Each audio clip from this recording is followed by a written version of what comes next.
Hello साथियों, SSC exam 4 मई 2023 math का एक बहुत ही शानदार क्वेश्चन। आप इसको एक बार देख लें। 24 संख्याओं का औसत 43 है।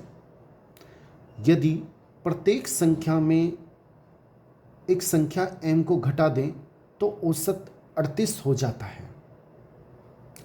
m का मान क्या होगा? साथियों, सबसे पहले एक बार एक चीज़ समझ लें कि यदि हमें कितनी भी संख्या दी जाए और उनका औसत दिया जाए, यदि हम प्रत्येक संख्या में 5 जोड़ दें तो औसत में परिवर्तन 5 अधिक हो जाता है। प्रत्येक संख्या में अगर हम 2 घटा दें तो औसत में भी 2 की कमी आ जाती है। प्रत्येक संख्या में जिस भी संख्या से गुणा करेंगे, यदि हम 6 से गुणा कर दें तो औसत भी 6 गुना हो जाता है। यदि प्रत्येक संख्या को हम आधा कर दें तो औसत भी आधा हो जाता है, 2 का भाग लगा के प्राप्त होता है। अब हमसे क्वेश्चन में कह रहा है 24 संख्याएं हैं, प्रत्येक संख्या में m घटा दें तो औसत क्या होगा? औसत भी m कम हो जाएगा, यानी कि 43।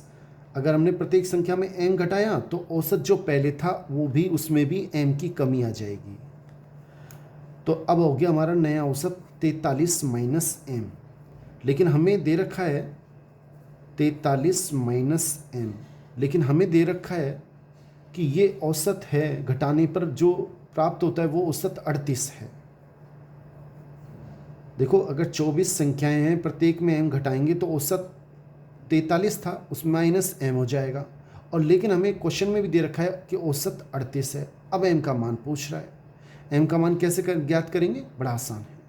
43 38 को मियाँ ले आते हैं, ये माइनस का हो जाएगा और जो m है माइनस का इधर जाके प्लस का हो जाएगा।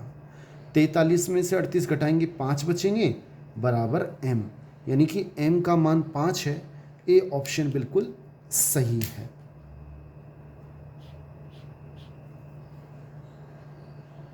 साथियों, सामान्य तौर पे भी आप समझ सकते थे कि 43 था, प्रत्येक संख्या में m घटाया और कमी कितने की आई? 5 की, यानी कि प्रत्येक संख्या में से 5 घटाया है।